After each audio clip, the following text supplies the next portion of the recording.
meninas, espero encontrá-las bem. Eu sou a Jo Moreira e vou apresentar a resenha O Último Homem, da Mary Shelley. Antes de começar, eu peço desculpa pelo sumiço. Essa resenha já era para estar aqui no canal há muito tempo. No entanto, como sempre digo, isolamento social não é férias. A gente continua trabalhando muito, produzindo muito, levando esse trabalho adiante, nosso plano de trabalho, cumprindo prazos. Então, por isso eu peço desculpas, mas está aqui a resenha. Porque não resenhei. Fiz resenha de Frankenstein, que é o livro mais famoso, a obra mais famosa da Mary Shelley. Porque quem teve a oportunidade de assistir os demais vídeos, eu havia dito que O Último Homem tem tudo a ver com o que nós estamos vivendo agora, nesse momento de pandemia. Porque parece que Mary Shelley estava tendo uma visão profética, né? E quando escreveu O Último Homem, quando pensava lá no fim da humanidade, né? Com uma pandemia para vir dizimar a população inteira, do mundo inteiro. Então, achei interessante, parece que nesse momento de pandemia pede essa leitura de Mary Shelley. Mas depois eu fui pensar melhor, falei, esse momento de pandemia parece assustador. A gente lê esse livro. Parece que vai acontecer, parece que ela estava adivinhando e agora vai acontecer. Então, depois eu fiquei revendo essa escolha. Mas é legal. Não sei se vocês leram junto. Se tiverem lido, espero que vocês contribuam aqui, façam os comentários. Não sei se vocês tiveram a mesma impressão, vamos ver, né? Para começar, eu vou apresentar um pouquinho da Mary Shelley. Para quem assistiu os demais vídeos, eu apresentei um pouquinho dela quando eu falei da reivindicação dos direitos da mulher por Mary Wollstonecraft, que era mãe da Mary Shelley. A Mary Shelley nasce em Londres em 1797. Ela era filha do filósofo e escritor William Goldwyn, com a filósofa e escritora Mary Wollstonecraft. Já tem resenha aí, autora de reivindicação dos direitos da mulher, um marco do feminismo teórico, muito importante para feminismo em livros. A Mary Shelley, ela teve acesso a uma educação bastante rara para as mulheres daquela época.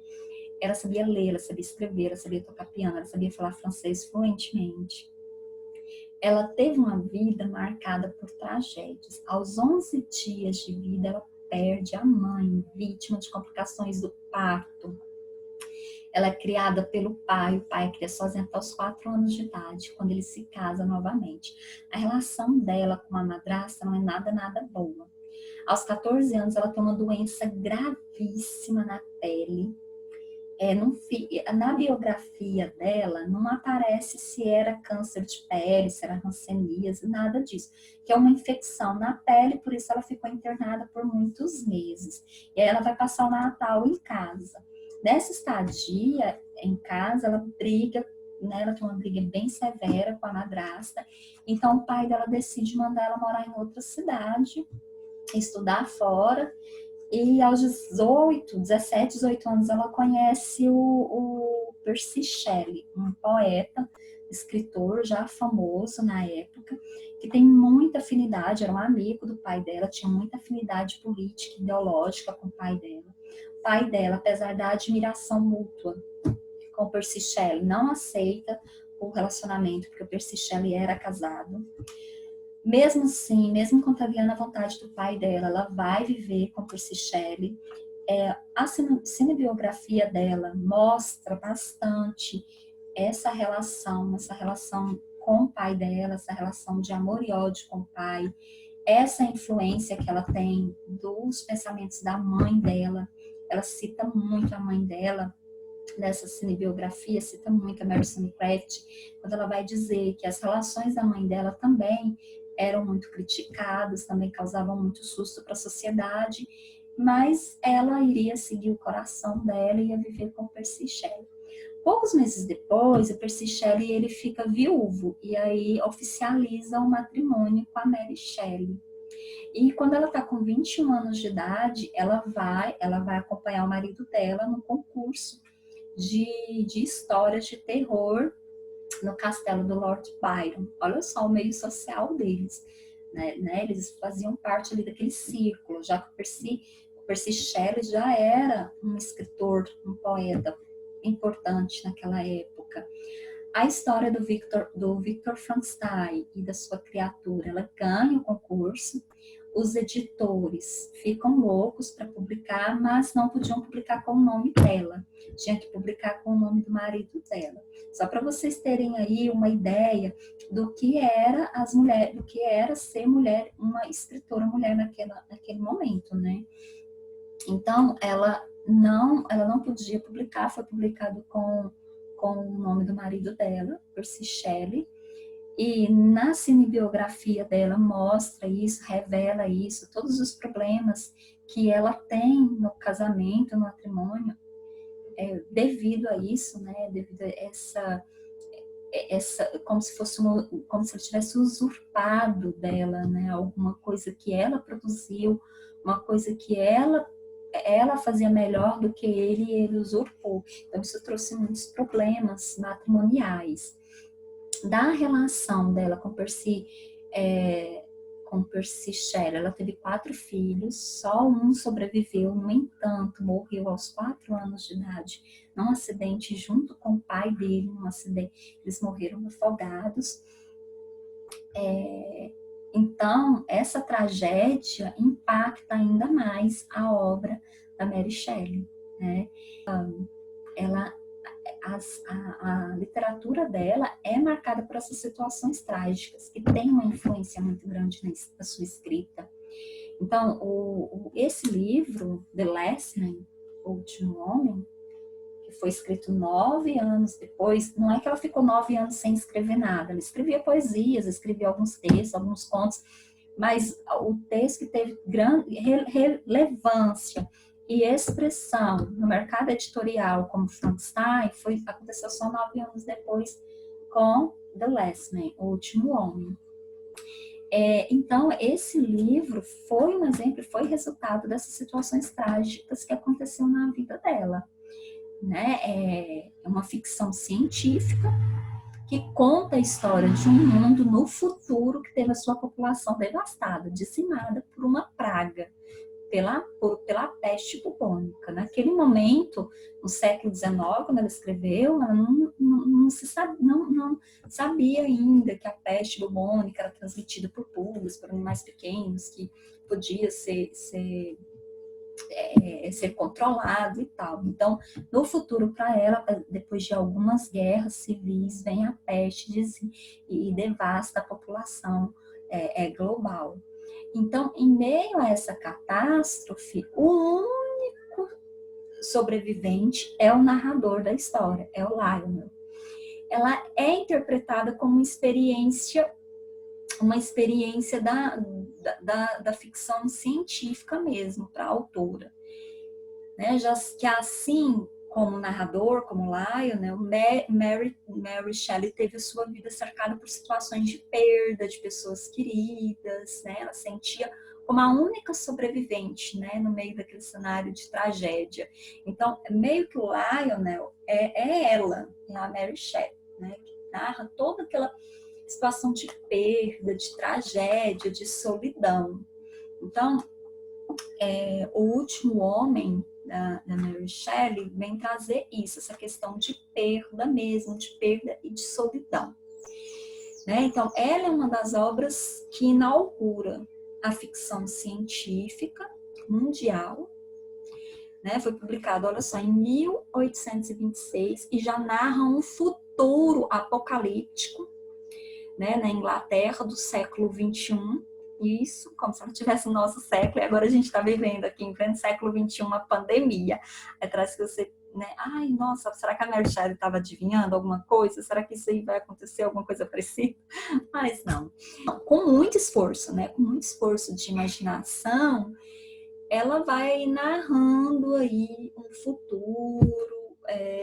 futuro muito trágico, para a humanidade, né? Então, ela vai narrar, essa obra dela acontece ainda na Inglaterra. A Inglaterra é o centro do mundo, né? Tem diversas, diversas tecnologias, né? Ela apresenta diversas tecnologias, máquinas. Ela não explica muito bem como que é o funcionamento, a imaginação dela, assim, parece que ela não quer gastar muito tempo imaginando como poderia ser o funcionamento dessas máquinas, para que serviam, isso fica um pouco solto no texto, né? Mas apresenta muito assim, máquina, tecnologia da medicina, e nada pode mudar ali o destino da humanidade, né? O destino dela é mesmo o fim, né? Então, ela é uma obra bem mais complexa do que Frankenstein, né? Para quem lê os dois, no meu caso que eu li os dois, eu achei O Último Homem bem mais complexa. Bem mais trabalhada, bem melhor desenvolvida. Uma descrição bem maior do que Frankenstein, mas com muitos problemas assim, muitos problemas sobre essas questões de melhor descrever como que essas máquinas funcionam, como que essas doenças estavam sendo transmitidas, como que essas coisas aconteciam. Então a gente fica meio sem saber muito bem. Por exemplo, um dos personagens fica louco. Ele fica louco e tal, ele era um cara muito tranquilo, muito inteligente, muito cheio de resolver as coisas, tal. Ele era muito assim a base de tudo, ele era o centro de tudo, aí de repente ele fica louco. E aí de repente ele fica bom, de novo. Mas aí não explica assim, então uma amarração na história. Será que isso foi esse problema da loucura foi por causa da doença, por causa da praga, por causa da pandemia?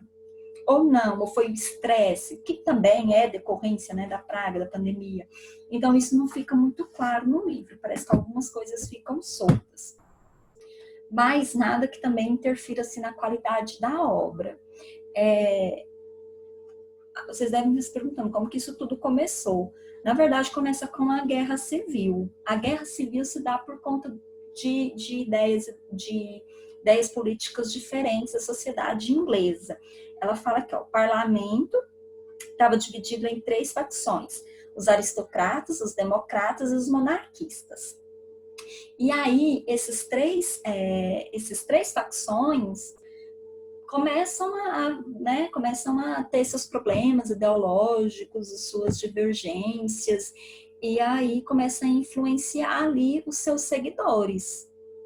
E ali eles iniciaram ali as guerras civis. Depois dessas guerras civis, outros problemas aconteceram, entre eles a peste, que assolou a população.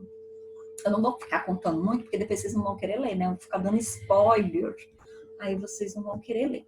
E eu acho importante vocês lerem, vocês vão gostar bastante da obra. E aí a gente sai dessa mesmice só de ler o Frankenstein, de falar, né, ter aí uma outra referência da autora. Outra coisa que eu achei legal, achei muito interessante no Último Homem, que ao contrário de Frankenstein, o Último Homem tem personagens femininas muito fortes.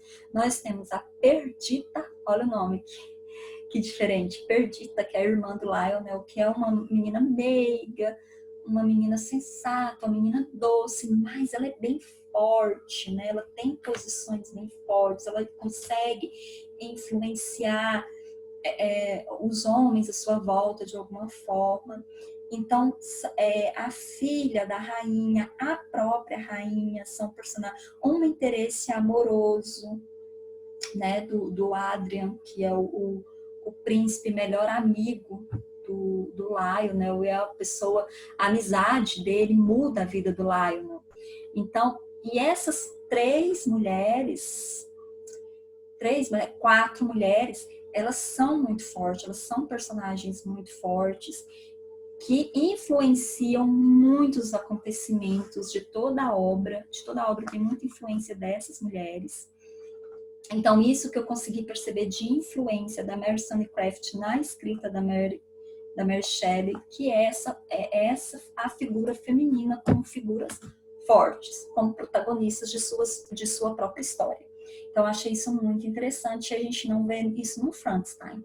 Figuras femininas tão fortes, né, tão marcantes. Apesar de ser bem profético, de falar ali do futuro, século XXI, o fim da humanidade e tal, acho que ela escolheu muitos atalhos, né? Muitos atalhos, muitas ideias ficaram soltas, como eu já havia dito, o uso de máquinas que não tinham seus detalhes de funcionamento, para que serviam e tal. A evolução da narrativa, ela, né, uma narrativa científica, melhor do que aquela narrativa de Frankenstein, mas que deixa um pouco a desejar, mesmo por conta daquela época, foi escrito no século XIX, mas que ela já tentava ali mostrar os avanços que se existiria na medicina, que aconteceria na medicina no século XXI, que muitas coisas seria possível no século XXI com a medicina, que não era possível naquela época. Bom, para quem gosta de descrição, esse livro é perfeito, porque ela descreve tudo com tanto detalhe, a natureza, as paisagens, os sentimentos, né? Parece que você começa a sentir uma angústia quando ela vai falando ali nos momentos finais do livro, o Lionel vai contando os seus sentimentos de solidão, de perda, aí você vai te dando uma aflição, para os mais sentimentais vai rolar um choro, um chororô, porque a descrição dela é bem forte. Então é isso. Eu não vou também falar tudo, porque senão eu vou dar spoiler, né? Mas é isso, o último homem. No final só fica o Lionel. O que é mais gostoso da obra é essa questão aí da gente ler do ponto de vista do ponto de vista psicológico mesmo, do ponto de vista das paixões humanas, das angústias, da solidão, do sofrimento, da perda, da dor, do que é viver sozinho, em isolamento total, isolamento total. O Lionel ficou absolutamente sozinho. Então, é isso que é o bom, melhor do livro. Bem melhor do que a questão assim da previsão dela do futuro, daquele futuro apocalíptico dela. Sobre a edição Landmark, eu comprei essa edição aqui, bilingue, da Landmark. Olha como ela é. Ela é edição bilíngue, é assim, de um lado é a tradução para o português e do outro lado o original em inglês. Eu gosto bastante desse tipo de edição. No entanto, atrapalha um pouco a leitura, no sentido de que as letras são bem pequenininhas, não é bom para ler à noite ou em carro em movimento, cansa as vistas muito rápido por conta do tamanho da fonte. Esse é um problema. O segundo problema que eu identifiquei é a tradução. A tradução não é muito boa. A gente tem um problema com concordância, enfim, nada que atrapalhe assim, o entendimento da história, mas assim, eu identifiquei. Outra coisa que eu senti falta é de um prefácio, de um pós-fácio, de uma nota dos tradutores, de uma nota da editora. Eu gosto muito disso, principalmente quando se trata dos clássicos. Ali falando da influência daquele clássico para a literatura estrangeira, para a literatura nacional, para o gênero, para esse gênero ficção científica. Quais outros autores da ficção científica teve a influência de Mary Shelley, teve a influência do Último Homem? Eu gosto disso, dessas notas dos tradutores. Nesse livro não tem. Mas, no geral, é legal, no geral eu indico, no geral é super recomendável. E é isso. Se vocês tiverem lido também, ou estiverem lendo, faça seus comentários aqui, deixe seus comentários aqui para falar o que vocês acrescentam do que eu falei, o que vocês concordam, o que vocês não concordam. Vamos debater um pouco essa obra, eu acho que ela merece um debate. E é isso, meninas. Eu agradeço a companhia. Não deixe aí de comentar, não deixe aí de curtir o vídeo, se quiserem curtir, né? Se tiverem gostado, se não, deixa para a próxima. E eu vejo vocês no próximo vídeo e um grande beijo.